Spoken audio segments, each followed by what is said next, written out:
हमारी न्यूज़ बस्तर की आवाज़ यूट्यूब चैनल को सब्सक्राइबर और अधिक से अधिक लोगों तक ज़रूर शेयर करिए और अपनी राय कमेंट में ज़रूर बताइए।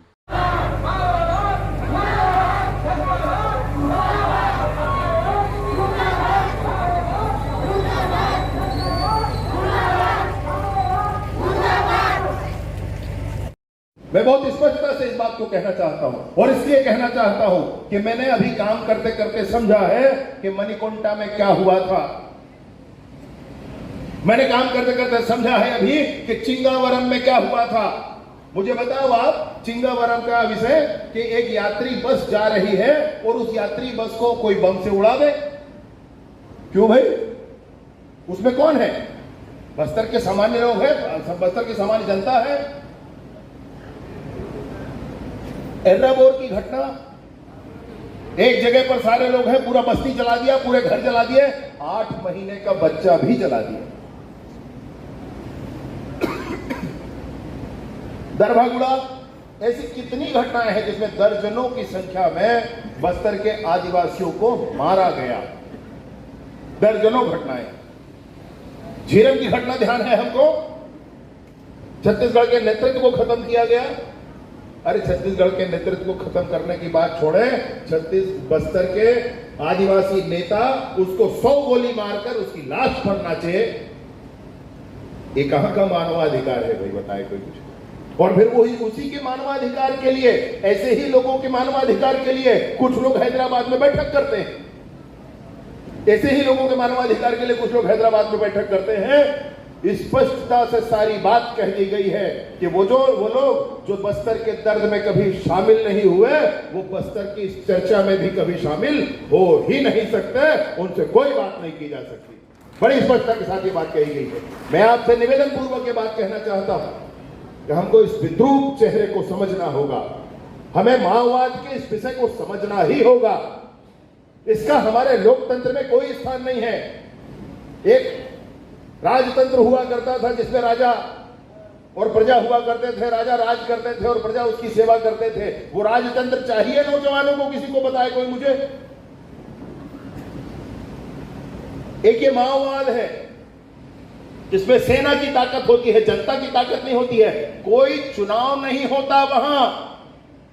इस माओवादी विचारधारा में कोई चुनाव नहीं होता, कोई वोट नहीं डालता है। मैं आपसे इसलिए ऐसा कह रहा हूं कि चीन में ऐसा नहीं है। वहां राजा के विरुद्ध कुछ किया तो खत्म मामला समझ लो आप। क्यों? वहां माओवाद है। तियानवेन स्क्वायर की डॉक्यूमेंट्री आपने देखी, उसमें क्या था? मौत से तुंग की फोटो लगी थी और आंदोलनकारियों ने उसकी फोटो के सामने एक स्टैच्यू ऑफ लिबर्टी, स्वतंत्रता की देवी की मूर्ति लगा दी थी। देखा आपने? क्योंकि हम मानते हैं कि देवी स्वरूपा है स्वतंत्रता। वो स्वतंत्रता जिसके आधार पर मैं आज आपसे बोल रहा हूं, वो स्वतंत्रता जिसके आधार पर आज आप आकर यहां सुन रहे हैं, वो स्वतंत्रता जिसके आधार पर आप मीडिया में बोलेंगे, समाचार पत्रों में बोलेंगे, अपनी बात रखेंगे, आपकी बात से लोगों को आप सहमत करेंगे, सहमत करके आप अपनी सरकार बना लेंगे और अपनी सरकार बनाने के बाद अब अपने विचारों को लागू करेंगे। ये लोकतंत्र होता है। लेकिन स्वतंत्रता की मूर्ति को आपने डॉक्यूमेंट्री में देखा, टैंक से उड़ा दिया गया। कोई स्वतंत्रता नहीं, कोई स्वतंत्रता नहीं होगी। बंदूक की नली से सरकार बनाना चाहते हैं। बंदूक की नली से क्या चाहते हैं भाई? मैं आपसे अगर पूछूं, पूरी जनता से पूछूं, पूरे नौजवान साथी बैठे हैं, मैं आपसे पूछता हूं, क्या चाहते हैं नक्सली? बता दे कोई मुझे। ये माओवादी चाहते क्या है? कोई बता दे मुझे। इनको कुछ नहीं भैया, ये बंदूक की नली से सरकार बनाना चाहते हैं। ये लोकतंत्र की हत्या करके सरकार बनाना चाहते हैं। ये वैसी ही सरकार बनाना चाहते हैं जैसे कि इन्होंने चीन में बना रखी है। ये वैसे ही लोगों को पराधीन कर देना चाहते हैं, गुलाम बना लेना चाहते हैं, इनकी जुबानें काट देना चाहते हैं लोगों की, जैसे इन्होंने चीन में कर रखी। क्या हम ऐसा चाहते हैं? क्या नौजवान साथी ऐसा चाहते हैं? मैं आपसे पूछना चाहता हूं, यह संभालना आपको ही है। कुछ लोग और हैं जो बीच में कहना शुरू करते हैं, यहां से वहां तक की यात्रा करते हैं ये कहते हैं कि विष्णुदेव जी की सरकार, ये कहते हैं कि नरेंद्र मोदी जी की सरकार, ये कहते हैं माननीय अमित शाह जी की ये कार्यवाहियां इसलिए हैं कि बस्तर के सामान को, बस्तर के संसाधनों को किसी को दिया जाएगा। कितना बड़ा भ्रम, कितना बड़ा झूठ फैलाने की कोशिश करते हैं।